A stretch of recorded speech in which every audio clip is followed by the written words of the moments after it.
Hi bro. நானும் RJ Balaji ஒருத்தர் ப்ரோன்னு தான் கூப்பிட்டுருக்கோம். ஏன்னா அப்பதான் நம்ம யூத்தோட மிங்கிள் ஆக முடியும். முதல்ல கொஞ்சம் யோசிச்சாரு. நான் ஹாய் ப்ரோ அப்படின்னு அவர் என்ன திருப்பி கூப்பிட ஆரம்பிச்சிட்டாரு. அந்த மாதிரி ஒரு யூத்தான டீம். நம்ம ராஜன் சார் பேசும்போது சொன்னாரு, புரட்சி தலைவர் எம்ஜிஆருடைய அன்புக்கு பாத்திரமானவர் ஐசரி வேலன் அவர்கள். எனக்கு ரொம்ப நாளா ஒரு டவுட், இந்த ஐசரிங்கிறது எப்படி வந்தது எனக்கு தெரியல.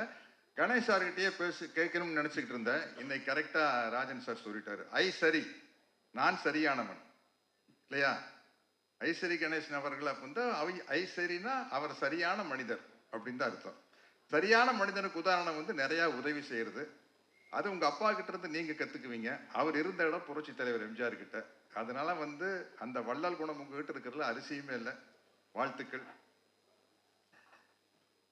நான் இந்த 45 வருஷமா சினிமாவில் இருக்கிறதுக்கு காரணம் இந்த சிங்கப்பூர் சலூனுடைய முக்கியத்துவம் என்னன்னு எனக்கு தான் தெரியும்.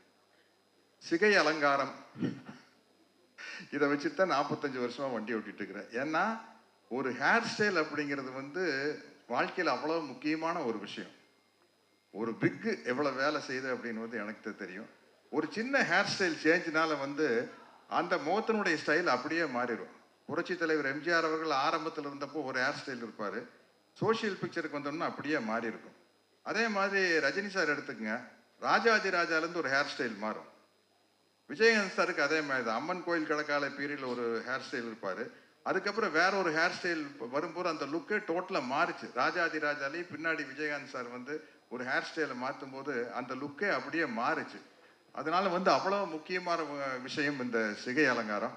அதை பேச வச்சு படம் பண்ணுறது ரொம்ப நல்ல விஷயம். என்றைக்குமே ஒரு ஹீரோவுக்கு வந்து வெற்றிகள் வர வர சினிமாவில் வந்து அதை இன்னும் கொஞ்சம் பட்ஜெட்டை மேலே ஏற்றினா தான் அந்த ஹீரோவை வந்து வேறொரு தளத்துக்கு கொண்டு போக முடியும். அதனால தான் வந்து அது ரொம்ப முக்கியமான விஷயம். நம்ம ப்ரோ ஆர்ஜே பாலாஜி பொறுத்த வரைக்கும் எல்கேஜி பண்ணார். அம்மன், மூக்குத்தி அம்மன், அப்புறம் வீட்டில் விசேஷம், ரன் பேபி ரன். அப்போ இப்போ வந்து இந்த படம், இந்த சிங்கப்பூர் சலூன் வந்து நிச்சயமா இதுக்கு முன்னாடி அவர் பண்ண பட்ஜெட்டை விட அப்படி மேலே கொண்டு போகிற படம். ஏன்னா கிளைமேக்ஸில் வந்து அவ்வளவு கிராஃபிக்ஸ் ஒர்க் இருக்குது.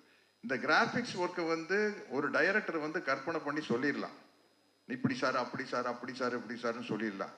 ஆனால் அந்த சிஜி ஒர்க் பிரமாதமாக வர்றதுக்கு வந்து முக்கியமான காரணம் பணம். அது ப்ரொடியூசர்கிட்ட தான் இருக்குது. அவர் வந்து இந்த ஹீரோக்கு இவ்வளோதான் செலவு பண்ணலாம் அப்படின்னு எல்லா ப்ரொடியூசர் ஒன்று மைண்டில் வச்சுருப்பாங்க. அதை தாண்டி செலவு பண்ணால் இந்த படம் ஜெயிக்கும் அப்படிங்கிற நம்பிக்கையை அந்த கதை உருவாக்குறது மூலமாக தான் அந்த தயாரிப்பாளர் வந்து செலவு பண்ணுவாங்க. அப்படி இந்த படம் வந்து ஒரு ஒரு பிரம்மாண்டத்தில் கிராண்டியரில் வந்து ஆர்ஜே பாலாஜி வந்து நிச்சயமாக அடுத்த கட்டத்துக்கு கொண்டு போயிடும். அதனால வந்து இனிமே சினிமாவில் வந்து இந்த சவுண்டு இதெல்லாம் டெவலப் ஆனதுக்கு அப்புறம் நம்ம வாயிலேயே வண்டியை ஓட்டிட்டு இருக்க முடியாது, வாயிலேயே வடை சுட முடியாது. கொஞ்சம் பெரிய விஷயங்களை காட்டினாத்தான் முடியும். அப்படி இந்த படம் வந்து ஆர்ஜே பாலாஜிக்கு அமைஞ்சிருக்குது. இங்கே கூட நடித்தவங்க எல்லாருமே வந்து ரொம்ப ஜாலியாக செட்டில் வந்து நம்ம கலாய்ச்சி பேசுனதுக்கு அளவே இல்லை. அந்த மாதிரி ஒரு ஜாலியான டீம். அப்கோர்ஸ் சுகுமார் சார் நம்பித்தான் இந்த விக்கையை நான் வச்சேன் படத்தில். டைரக்டரையும் சுகுமார் சாரையும் வச்சு, சார் இது தெரியுமில்ல சார், தெரியாமல் பார்த்துங்க சார் விக்கு மாதிரி. ஏன்னா இப்படி ஒரு விக்கு செய்யறது ஈஸி. இந்த படத்துல பாருங்க, நடுவில் வந்து டென்சிட்டி ரொம்ப கம்மியா இருக்கும். அது கொஞ்சம் ஏமாந்தா வந்து அந்த நெட்டு எல்லாம் ஒட்டுனா தெரிஞ்சிடும். அது சுகுமார் சார் கையில் தான் இருக்குது. அந்த கேரண்டி சுகுமார் சார் கொடுத்தனால தான் தைரியமா அந்த விக்கையை வைக்க முடிஞ்சது. அது பர்டிகுலரா இருந்தார் டைரக்டர், இப்படித்தான் வேணும் அப்படின்னு. இது நான் இதுக்கு முன்னாடி நிறைய கவுண்டமணி அண்ணன் கூட, தம்பி வெடுவேலி கூட, நம்ம தலைவர் மணிவண்ணன் கூட எல்லாம் சேர்ந்து காமெடி பண்ணியிருக்கேன். பட் நானே தனியா ஒத்தையா ஒரு காமெடி பண்ணி நடிச்சதுன்னா அது இந்த படமா தான் இருக்கும். கிட்டத்தட்ட ஒரு இன்டர்வல் சீன் வந்து திருவிளையாடல் நாகேஷ் சார் மாதிரி, ஐயோ தனியா புலம்ப விட்டானே அப்படிங்கிற அளவுக்கு நம்மளே பேசி நடிக்கிற மாதிரி ஒரு சீன். அதை வந்து தைரியமா எனக்கு இப்படி ஒரு கேரக்டர் கொடுத்த டைரக்டர் கோகுல் சாருக்கு என்னுடைய மிகப்பெரிய நன்றியை தெரிவிச்சுக்கிறேன். ஏன்னா எல்லா விஷயமே வந்து டைரக்டர் கிட்ட இருந்து அப்ரூவல் வந்தா தான் முடியும். நம்ம ஒரு டயலாக் எழுதி கொடுக்குறாங்க, தகுடங்கண்ணே தகுடு அப்படிங்கிற டைரக்டர் வந்து இல்லை சார் 2 தடவை சொல்ல வேண்டாம் சார், ஒரு தடவை சொன்னா போதும் சார் அப்படின்னா கிட்டத்தட்ட எனக்கு ஒரு 7-8 கோடி ரூபாய் போயிருக்கும். அதுக்கப்புறம் தான் நம்மளுக்கு ஒரு மார்க்கெட் வருது இல்லையா? அந்த ஒரு சின்ன விஷயம் டைரக்டர் கிட்ட இருந்து ஒரு சின்ன அப்ரூவல் கிடைப்பதன் மூலமாக தான் ஒரு நடிகர் வந்து எங்கேயோ போக முடியும். அப்படி பல இடத்துல இருந்து நான் வந்து என்னை விட மூத்தவர்கள்கிட்டயும் எடுத்துக்குவேன், என்னை விட இளையவர்கள்கிட்டயும் எடுத்துக்குவேன். உண்மையிலேயே நான் கதாநாயகனா நடிச்சிட்டு இருந்தப்ப என்ன கெஸ்ட் ரோல் கேட்கல வந்து நான் ரொம்ப யோசிப்பேன். கஷ்டப்பட்டு ஹீரோ ஆயிருக்கிறோம், வில்லனா நடிச்சு இப்போ போய் கெஸ்ட் ரோல் பண்ணோம், ஒரு கேரக்டர் பண்ணோம் அப்படின்னா வந்து அந்த ஹீரோ இடத்தை தக்க வைக்காம விட்டுருவோம் அப்படின்னு ஒரு பயம் இருந்தது. இப்போ கேரக்டர் ரோல் நடிக்கலையும் கூட ஒரு கெஸ்ட் ரோலுக்கு வர்றதுனா வந்து ரொம்ப யோசிப்பேன். அதுக்கு எனக்கு ஒரு தைரியத்தை, உதாரணமா எனக்கு ஒரு தைரியத்தை கொண்டு வந்து கொடுத்தது வந்து விஜய் சேதுபதி தான். அவருக்கு அந்த மக்கள் செல்வன் அப்படிங்கிற பொருத்தம் ரொம்ப ரொம்ப பொருத்தம். அவர் வந்து அந்த அளவுக்கு வந்து எவ்வளவு பேர் ரசிகர்கள் வந்தாலும் சளைக்காம அவங்களோட போட்டோ எடுத்து முத்தம் கொடுத்து, அதைத்தான ரசிகர்கள் நம்ம கிட்ட எதிர்பார்க்கிறாங்க இல்லைங்களா? நமக்கு வந்து அவங்க பணம் கொடுத்து டிக்கெட் வாங்கி, கிட்டத்தட்ட சொல்ல போனா நம்மளுக்கு சோறு போடுறவங்க ரசிகர்கள் தான்.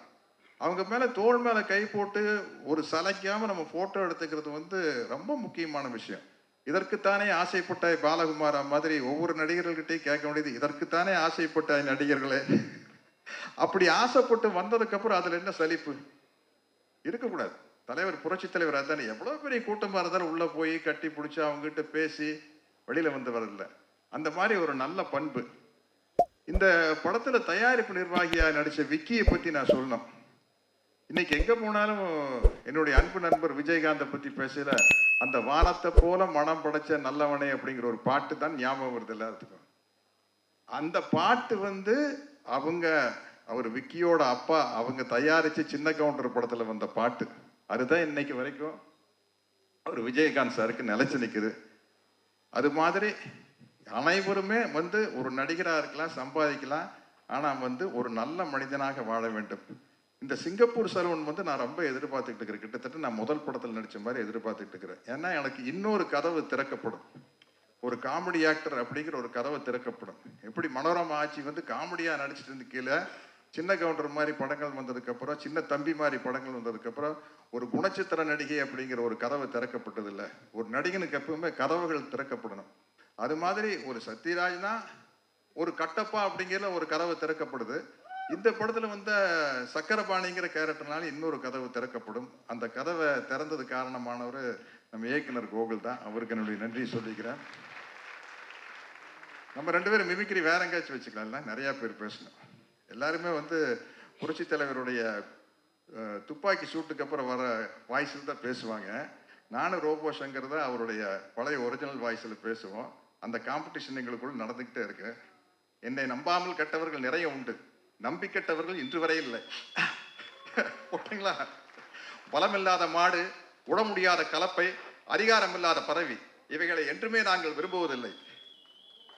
ஓகே தானே? தேங்க்யூ.